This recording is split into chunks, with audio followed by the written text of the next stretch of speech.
ठाकरे बंधू एकत्र आले तर त्याचा महाराष्ट्रात किती प्रभाव पडेल हा मोठा प्रश्न आहे. पण मुंबईत मात्र ठाकरे ब्रँडचा मोठा प्रभाव नक्की पडू शकतो. तशी वातावरण निर्मिती मुंबईत झालेली आहे.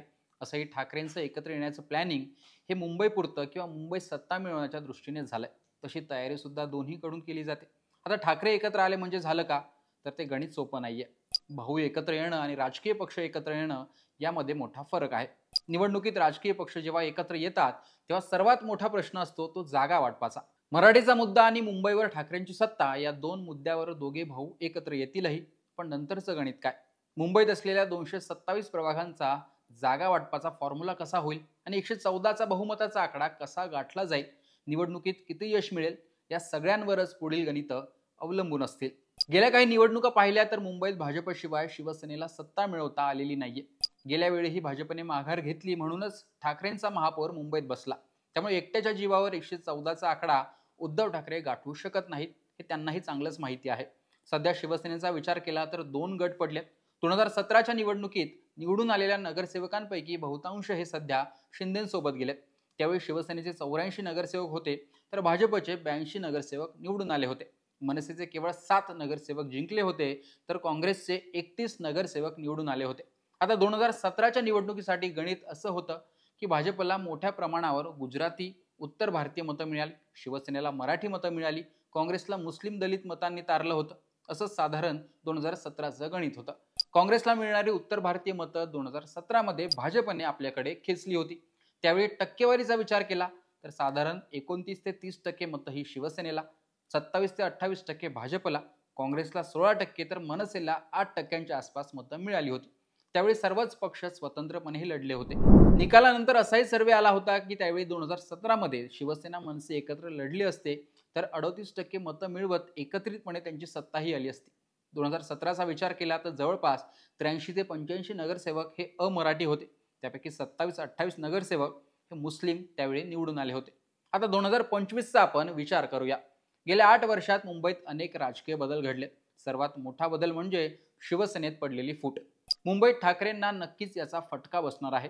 पण राज ठाकरे सोबत आले तर ते नुकसान भरून काढता येऊ शकतं. मराठीचा मुद्दा हा त्यासाठी प्रभावी ठरणार आहे. मुंबईत ठाकरेच हवेत अशी जी मुंबईतील मराठी माणसाची मानसिकता आहे ती मानसिकता ठाकरे बंधू एकत्र आले तर अधिक प्रबळ बनू शकते. त्यामुळे शिंदेकडे आणि भाजपकडे गेलेला मराठी माणूस काही प्रमाणात पुन्हा ठाकरे बंधूंकडे पुन्हा येऊ शकतो. शिवाय सध्याच्या घडीला मुंबईत भाजपला रोखायचं असेल तर ठाकरे हाच एकमेव पर्याय आहे हे भाजप विरोधी सर्वच मतदारांना कळले. त्यामुळे भाजप विरोधी मतदार एकवटले आणि मतांचं विभाजन न करता ठाकरे बंधूंसोबत गेले तर गणित जुळून येऊ शकतं. शिवाय मुस्लिम मतदार देखील ठाकरेंकडे आकर्षित झालेले आहेत. ठाकरेंचा एक मुस्लिम आमदारही मुंबईत निवडून आलाय.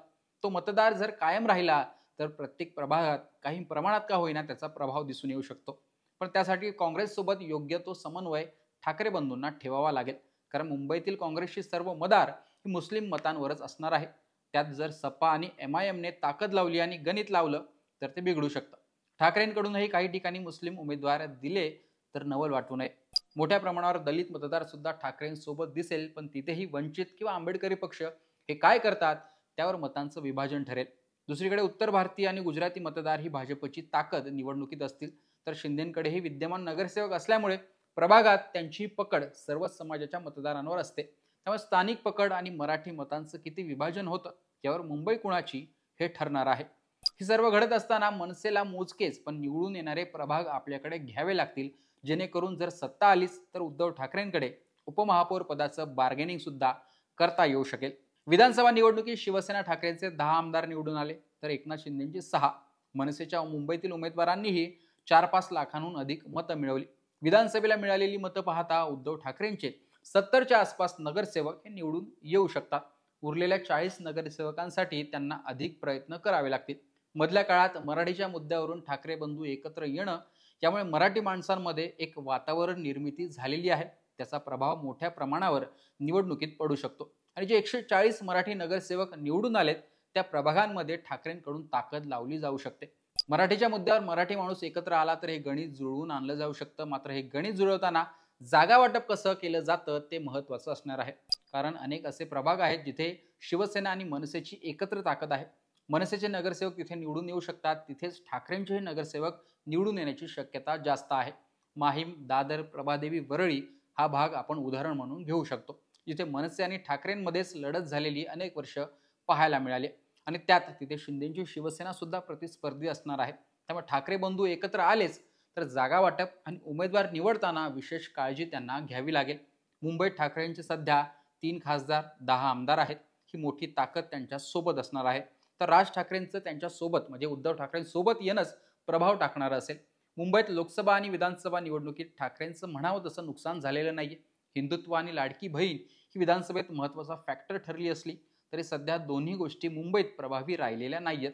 मराठीचा मुद्दा, दलित मुस्लिम मतदारांचा मूड, धारावीचा प्रश्न, प्रशासनाचा कारभार असल्याने मुंबईत रखडलेली कामं आणि मूलभूत सुविधा हेच मुद्दे मुंबईत प्रभावी ठरणार आहेत. त्यातूनच 114चा आकडा गाठणं हे आव्हान ठाकरे बंधूंसमोर असेल. काँग्रेसचे 20च्या आसपास नगरसेवक निवडून येतीलच. समाजवादी पक्ष देखील 4-5 नगरसेवक निवडून आणतोच. त्यामुळे ठाकरे बंधूंना कमीत कमी 100चा आकडा पार करावाच लागेल. त्यानंतर यांची मदत घेऊन ते सत्तेत येऊ शकतात. त्यातही राज ठाकरेंना मनसेचा आकडा हा काँग्रेसपेक्षा तरी मोठाच ठेवावा लागेल. तरच कुठे सत्ता आली तर उपमहापौर पद किंवा आणखीन काही पदं राज ठाकरे पदरात पाडून घेऊ शकतात. पण हे सगळं कधी? जेव्हा दोन्ही ठाकरे बंधू एकत्र येतील, एकत्र निवडणूक लढवतील आणि योग्य जागा वाटप करून काँग्रेस आणि इतर पक्षांसोबत योग्य तो समन्वय साधून या सगळ्या गोष्टी जर त्यांनी केल्या तर गणित जुळून येऊ शकतं. आणि त्यानंतर महापौर कोणाचा, उपमहापौर कोणाचा, बाकी स्थायी समिती असतील त्या कोणाच्या, तेच ठरेल. पण हे दोन भाऊ एकत्र येतात का आणि अशा पद्धतीने निवडणूक लढवतात का ते पाहणं महत्त्वाचं असणार आहे. त्याविषयी तुमचंही मत कमेंट बॉक्समध्ये सांगा. लोकमतचं यूट्यूब चॅनल सबस्क्राईब करा.